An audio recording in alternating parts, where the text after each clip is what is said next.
Et bienvenue sur Go to the Moon. Alors, enfin, c'est arrivé. Alléluia.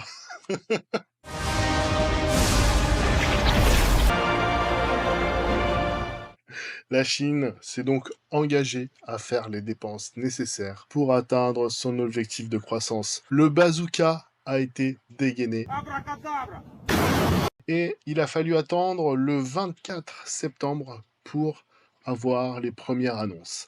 Alors, on va revenir sur cette semaine un peu particulière qui s'est déroulée en 3 temps. Lundi, on a les marchés qui sont fermés pour un jour férié. Mardi, le 24 septembre, la PBOC, donc la Banque populaire de Chine, dévoile un train de mesures visant à relancer l'activité économique du pays. Bien sûr, ce train de mesures est présenté avant l'ouverture des marchés. 3、2、1，点火，点火。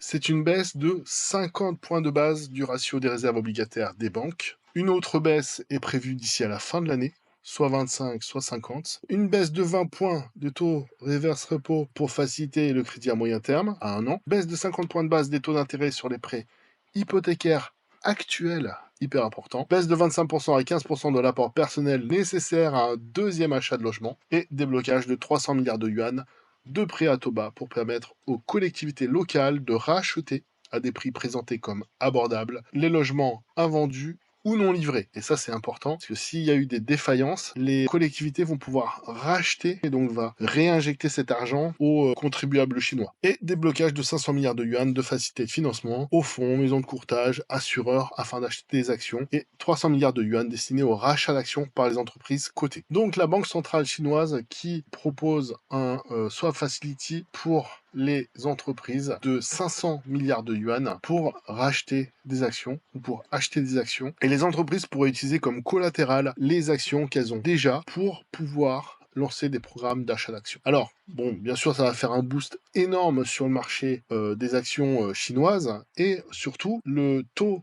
est de 1,75%. Donc, les entreprises vont avoir des fonds à un taux très bas pour pouvoir faire du rachat d'actions et augmenter aussi leur position. Ce cash est aussi proposé aux brokers, aux fonds d'investissement et aux assurances de mettre les actions en collatéral pour avoir des prêts et pour pouvoir réinvestir sur les actions. Au passage, je vous conseille la chaîne de Tai Chi Keng, qui est un mec qui est sacrément bullish sur la Chine. C'est un Singapourien. Et il a une très très bonne chaîne. Donc vraiment, n'hésitez pas à regarder sa chaîne. Il donne toujours de très très bonnes informations. Il y a une sorte de journal d'investisseur. Et franchement, il est très très bon. Alors, Christophe Baron, donc, c'est quelqu'un qu'il faut absolument suivre sur Twitter, qui donne toujours énormément d'informations. Et là, donc, j'en ai sélectionné 3 sur la tonne d'informations qu'il donne sur Twitter. Donc, première, c'est les A-share compagnies chinoises ont annoncé des dizaines de deals de fusion et acquisition suite au package de politique qui encourage les consolidations pour les entreprises cotées. Et donc forcément, ça a lancé les grandes manœuvres, tout s'est débloqué en même temps. On a vraiment une cascade de mesures. Là, on a vraiment sorti le bazooka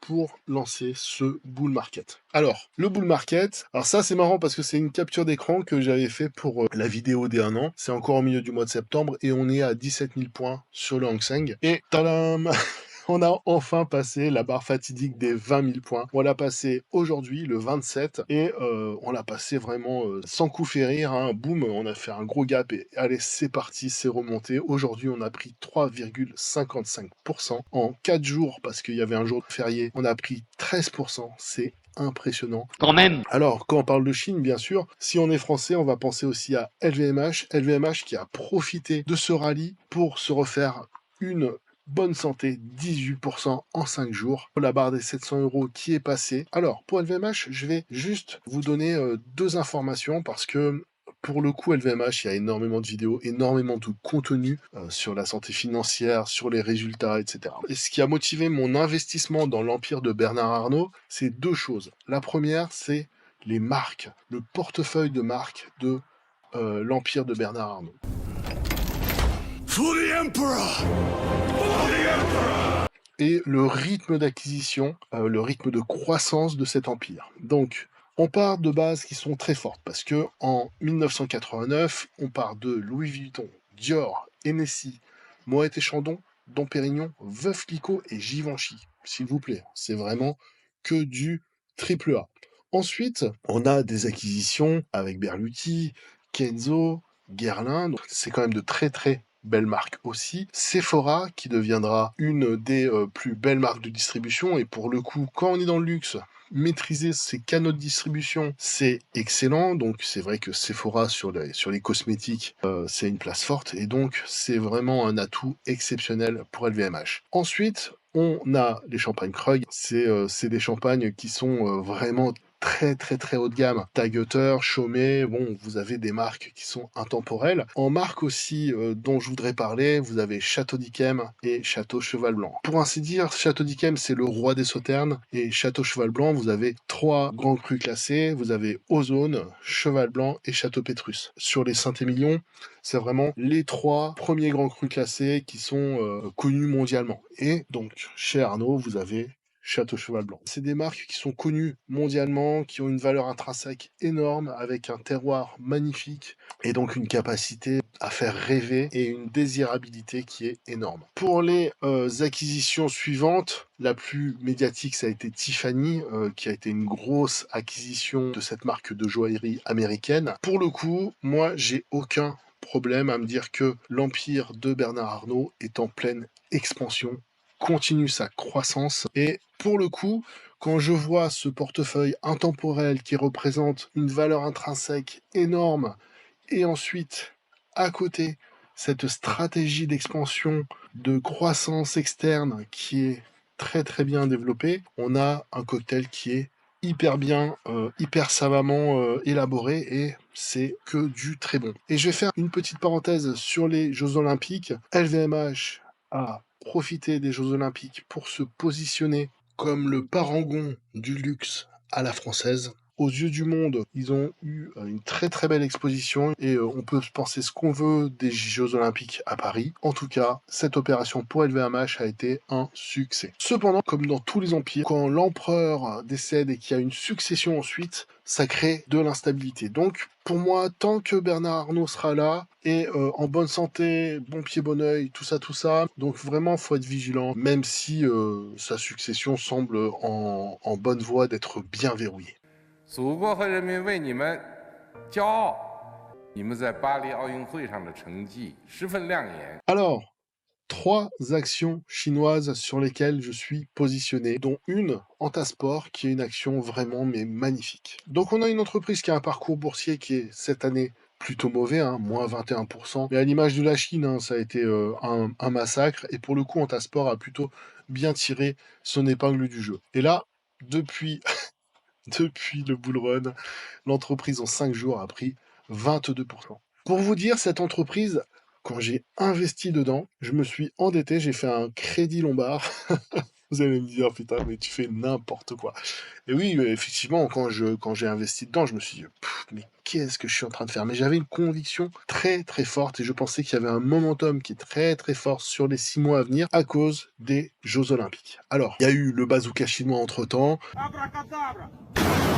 qui a fait gagner à la valeur 22%, donc c'est déjà exceptionnel. On est déjà à 91,30. Pour mémoire, je dois être dans les 70, un truc comme ça, hein. Je dois être par là, je dois être par ici, donc j'ai déjà une très très belle plus-value sur Antasport, mais on va détailler l'entreprise. Alors Antasport, déjà, c'est un peu le Nike chinois. C'est une entreprise qui est exceptionnelle, très bien positionnée en Chine, et pour le coup, c'est le sponsor officiel de l'équipe olympique chinoise. Vous me voyez venir? L'équipe olympique chinoise a eu une moisson de médailles d'or à Paris phénoménale. Cette année, ça a été jusqu'au dernier jour une compétition intense avec les États-Unis pour finir premier de la compétition. Mais surtout, on a des athlètes inspirants, iconiques, pour certains, qui ont défrayé la chronique, qui ont fait un buzz pas possible, hein. Je pense à cette jeune athlète qui a mordu sa médaille. Tous ces athlètes-là, ils sont sponsorisés, équipés officiellement par Antasport. Et on aura forcément dans les mois à venir un momentum positif concernant Antasport, parce que quand vous avez des événements planétaires comme ça, vous avez des athlètes qui gagnent, vous avez forcément des jeunes qui vont être inspirés par ces exploits et qui vont peut-être vouloir commencer un sport à la rentrée des classes en septembre, qui vont peut-être vouloir se mettre à, je sais pas, au badminton, au ping-pong, à la natation, à l'haltérophilie, etc., etc. Et tous ces sports demandent d'acheter des équipements. Et c'est là qu'Antasport est très fort, c'est qu'ils sont présents sur tout le spectre. Ils vont proposer des produits techniques comme des produits fashion, mais toujours dans le spectre du sport. C'est un peu comme si Nike avait ses propres magasins Decathlon. Vous voyez un petit peu le mash-up, c'est exceptionnel. Alors, on va aller sur la publication de résultats du H1. Donc Antasport, c'est Antasport, Antakid, la distribution de la marque Fila en Chine, les marques Descente et les marques Colon Sport, Maya Active et Amersport. Amersport, c'est un peu à part. Il y a eu une IPO à New York il y a peu de temps. C'est une entreprise finlandaise qui est détenue par Antasport en majorité, et notamment quand même, c'est la marque de ski et d'équipement de montagne Salomon, c'est la marque Wilson, golf, basketball, tennis. C'est vraiment une marque qui est iconique. On pense bien sûr au de Tom Hanks, et on a aussi Atomic, hein, la marque de ski, etc., etc. Alors, Antasport, c'est des chiffres exceptionnels. Ce semestre, plus 13,8% de croissance du revenu, sachant que on est sur un premier semestre 2023 où l'activité en Chine était, j'ouvre les guillemets, moribonde. Donc on a une entreprise qui, malgré un sentiment de marché global en Chine, fait plus 13,8%. Avec une marge, une operating profit margin de 25,7%. Pour mémoire, Nike, c'est entre 15, je crois que c'est 15%, si je dis pas de bêtises. Je vous conseille d'aller voir la vidéo de IQ Invest qui analyse Nike. Vous aurez les chiffres. Et ensuite, bien sûr, c'est un free cash flow de malade et une entreprise donc qui est en grosse croissance sur toutes ces marques. Donc un revenu en croissance sur toutes les marques, notamment sur Colon et Descente, qui sont des produits un peu plus techniques, un peu plus montagne, et bien sûr Antasport, hein, qui représente quand même 16 milliards de renminbi, donc c'est impressionnant. Et cerise sur le gâteau, 64,1% de marge. Alors effectivement, on a vu la marge nette, mais là, le gross profit margin, c'est 64,1%. Donc c'est juste des chiffres qui sont hallucinants, avec une croissance de la marge de 15,3% en year-to-year. Donc voilà, vous avez déjà des chiffres qui parlent d'eux-mêmes. L'operating profit margin, 25,7%, on en a parlé, mais pareil, en croissance de 13,6% d'une année sur l'autre. Et donc, par contre, le seul bémol, le free cash flow, moins 20% en year-to-year, donc c'est quand même beaucoup. Par contre, on est sur une position net cash de 32 milliards de renminbi. Donc c'est, voilà, 32 milliards de renminbi, c'est juste monstrueux le cash sur lequel l'entreprise est assise. Elle a des marges de manœuvre qui sont monstrueuses. C'est une entreprise qui ouvre ses propres magasins en Chine, donc une centaine tous les semestres en Chine, donc Antakid, Fila, pareil, une centaine, Descente, une dizaine, Colon Sport, une dizaine. Et donc, l'objectif, c'est de faire un réseau de distribution énorme sur les marques de Anta, mais aussi, bien sûr, de continuer à avoir une stratégie numérique multimarque. Mais voilà, il faut quand même noter que Antasport, ils sont vraiment multisports, donc ils vont faire vraiment tous les types de sports, ils vont faire de l'équipement technique, c'est un peu du décathlon en fait, en très très bonne qualité. Alors, que dire? Si on prend le financial highlights, là, on a que du vert,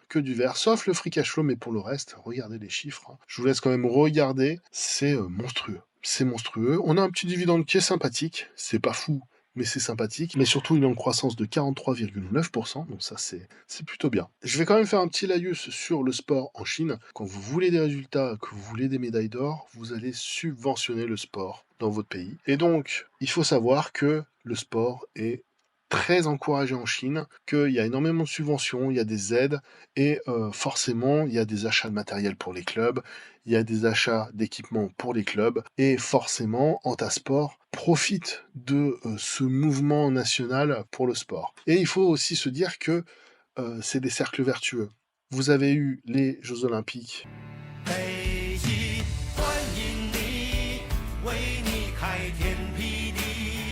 qui qui ont commencé donc à Pékin, qui ont vraiment lancé un grand mouvement, et avant d'ailleurs, où il y a eu un grand mouvement. Vous avez eu les Jeux Olympiques en Chine, les Jeux d'hiver qui ont énormément aidé la marque à développer son chiffre d'affaires sur les produits de sport d'hiver. Et là, on a l'équipe de Chine qui revient auréolée d'un succès énorme en Chine et qui donc va booster le momentum pour Antasport au niveau des trimestres qui vont arriver.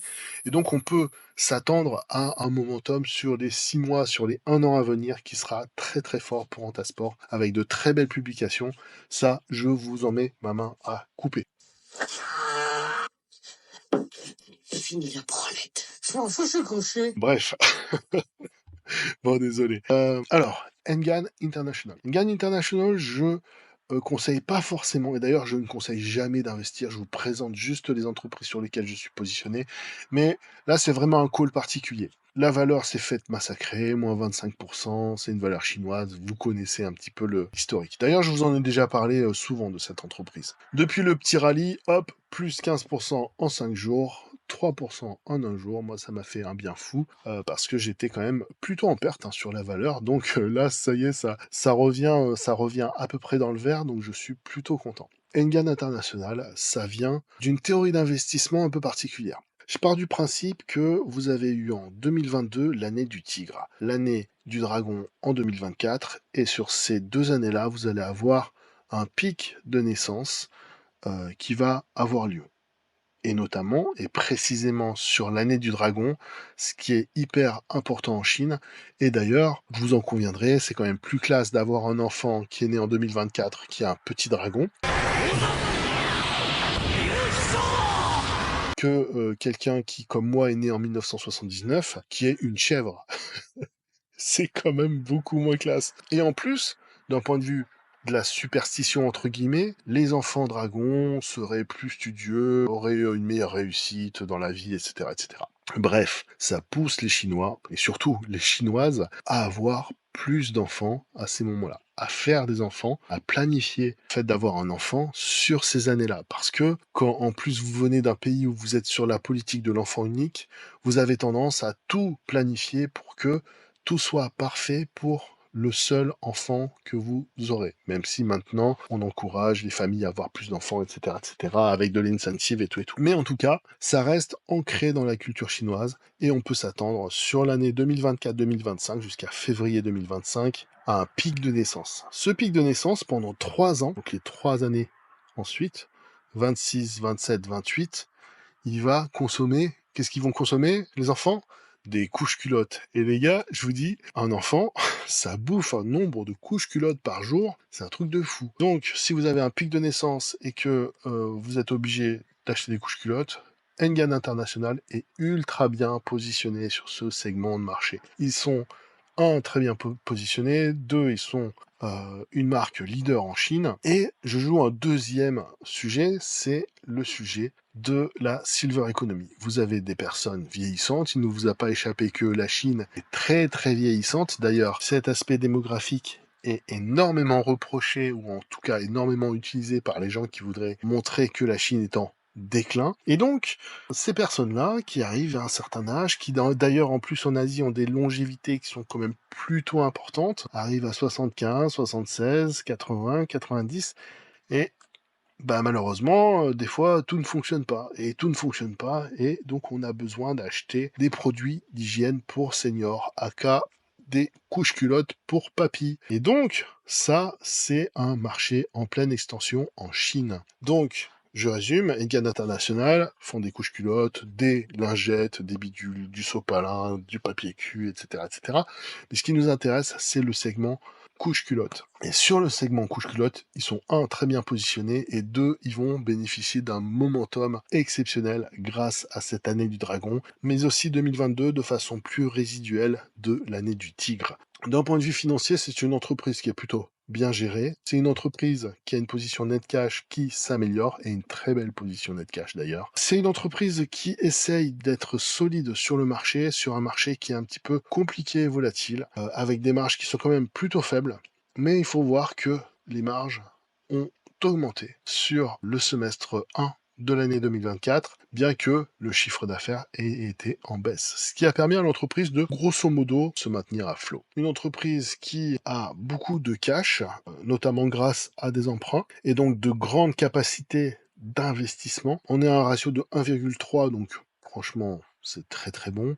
L'entreprise est plutôt bien gérée. Pour le coup, c'est du solide. En revanche, effectivement, sur ce type de consommable, on n'a quand même pas une marge énorme. Sincèrement, il n'y aurait pas eu ce momentum sur l'année du dragon. Je pense que je n'aurais jamais mis les pieds chez Engan International. Mais bon, écoutez, on verra dans un an si mon call était le bon ou pas. Ah, chute à l'arrière du peloton. Alors, Travel Sky Technology, vous voyez, j'ai vu la belle chute, j'ai vu tout ça, et je suis rentré pile poil au mauvais moment. Je suis rentré ici à 11. Alors oui, effectivement, j'aurais pu rentrer là, hein, mais voilà, moi je suis rentré ici, et depuis, ça n'a pas arrêté de se casser la figure jusqu'à quasiment 8. Hein, donc j'étais en perte assez violente sur ce titre.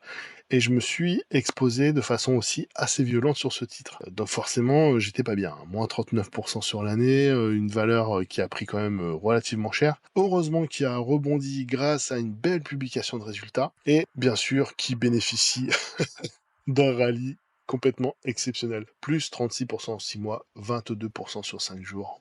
Ça a été magnifique. Alors, notez que on est à 11,26, donc ça y est, je suis passé dans le vert sur Travel Sky Technology, enfin quasiment Sur ma vie, hein. dans le vert sur Travel Sky Technology.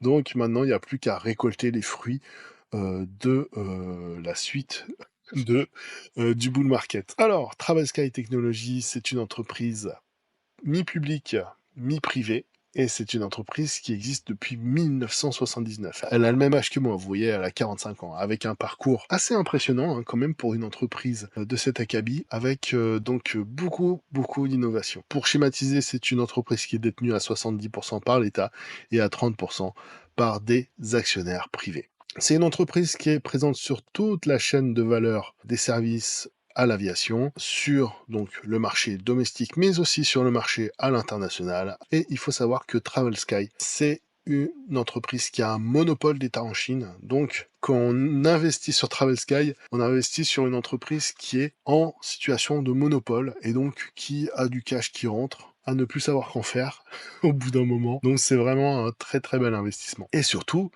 cet investissement, depuis 2006, vous voyez la courbe et la tendance de progression sur le volume qui est process par Travel Sky, c'est énorme. Alors bien sûr, il y a ce joli W du Covid, mais depuis 2023-2024, on est à plus 24% de progression au global, avec plus 15 sur l'intérieur, plus 193% sur les lignes internationales, plus 26% sur les lignes commerciales. C'est monstrueux. Et surtout, on a repris la tendance à la hausse. Même si on a un petit affaiblissement, on a repris la tendance à la hausse. Il faut quand même se dire que les aéroports n'ont rouvert que depuis 2023 pour la Chine. Donc ça fait à peine 2 ans qu'on a repris les vols, que ce soit les vols internationaux, certains vols intérieurs. On voit vraiment que là, ça y est, c'est reparti comme en 40. Et surtout, sur l'année 2024, l'entreprise n'a jamais autant process de volume depuis 2010. C'est-à-dire que vous voyez toutes les courbes de volume process par Travel Sky Technology. Là, vous allez sur 2024, on est ici. On est sur la courbe très très haute en termes de volume. Et donc, l'entreprise a jamais process autant de volume et donc créé autant de revenus. Et donc des revenus en augmentation de 22%, avec des marges de 40%, et donc des earnings per share qui sont augmentés de 14%, avec un profit qui augmente de 20%. Donc là, c'est des chiffres en year to year, c'est impressionnant. La tendance, elle est à l'amélioration sur le marché de l'aviation. Et encore une fois, je vous le répète, c'est une entreprise qui est en situation de monopole. Donc là, vous avez juste à attendre la machine à cash. Et pour le coup, pour ceux qui disent oui, mais bon, les avions, la Chine, tout ça, et il y aura toujours des gens qui vont vouloir voir la grande muraille de Chine. Il y aura toujours des gens qui vont vouloir monter au Potala, au Tibet. Il y aura toujours des gens qui vont vouloir faire du trekking ou aller dans le désert du Taklamakan, voir le fleuve jaune, ou que sais-je, Shanghai, Hong Kong, etc., etc. Donc pour le coup, de ce point de vue-là, sur son marché intérieur, vous avez une entreprise qui a un moat exceptionnel vu que c'est un monopole d'État, et ensuite qui se développe à l'international et qui procure des produits à l'international pour énormément de compagnies. Et donc, on est sur une entreprise qui est un winner automatique en fait. Donc franchement, c'est magnifique. Et en plus, on l'a payé ultra, ultra pas cher. Donc voilà, c'est pour ça que là, ça rallie encore plus que les autres. C'est une boîte qui est vraiment exceptionnelle. Je vous invite à regarder ce qu'elle fait. N'hésitez pas à regarder un petit peu ce que fait Travel Sky Technologies. Alors, je vous ai mis en copie un tweet de Fineco. Alors, fait assez intéressant qui se déroule depuis ce matin au Japon. Après la clôture du Nikkei, le Japon a pu voir les résultats des élections du Parti libéral-démocrate pour remplacer le Premier ministre Kishida. Le moins que l'on puisse dire, c'est que les marchés n'ont pas apprécié. Donc, Ishiba devient le chef du parti et le nouveau Premier ministre. Bon, derrière, le Nikkei perd 3,5% en post-clôture et le yen s'apprécie de 2%. Donc pour le coup, attention, pour citer donc Fineco, pour l'instant, aucune réaction sur les marchés occidentaux, mais ça mérite d'être surveillé sur les prochaines semaines, compte tenu du rôle de la Bank of Japan, du yen, du Nikkei dans l'échiquier financier. Autant vous dire qu'on va avoir du carry trade et qu'on risque d'être dans la sauce. Carry, sauce, vous l'avez? Ok, merci. Donc voilà. No comment. Fineco, super bon compte sur Twitter qui partage plein de bonnes choses. Alors, le yen, effectivement, moi j'ai suivi donc Charles Gave et je l'ai suivi à 0,058 quand j'ai acheté. Et là, actuellement, on est à 0,063. Et vous voyez effectivement la hausse du yen suite à la publication de l'élection du Premier ministre, là, ça fait mal. Ça fait assez mal. Donc j'en conclus que ce Premier ministre, il est plutôt au quiche. Et donc, à mon avis, ça va faire mal. Donc voilà, le plan pour le yen, c'est d'attendre que le yen s'apprécie, continue de s'apprécier énormément. Et une fois qu'il sera à son plus haut, on en profitera pour acheter énormément de dollars ou éventuellement d'euros et de profiter, par exemple, d'un crash des actions américaines pour acheter du Microsoft, du Visa, des belles entreprises américaines, en veux-tu, en voilà. Voilà, c'est ça le plan de base sur le yen. Alors, enfin, le marché chinois s'est réveillé. Et là, pour le coup, vous avez vu les mesures qui ont été implémentées, ce n'est pas un petit éternuement. C'est vraiment, pour moi, c'est vraiment le début d'un vrai bull market qui va durer dans le temps et on va pouvoir revoir éventuellement Alibaba sur des 150 dollars, Baidu sur des 160 dollars, etc., etc. Alors, ce n'est que mon avis, ce n'est en aucun cas un conseil en investissement. Sur ce, j'espère que cet épisode vous aura plu, j'espère que ça vous aura intéressé. Je vous donne rendez-vous bientôt sur la Lune.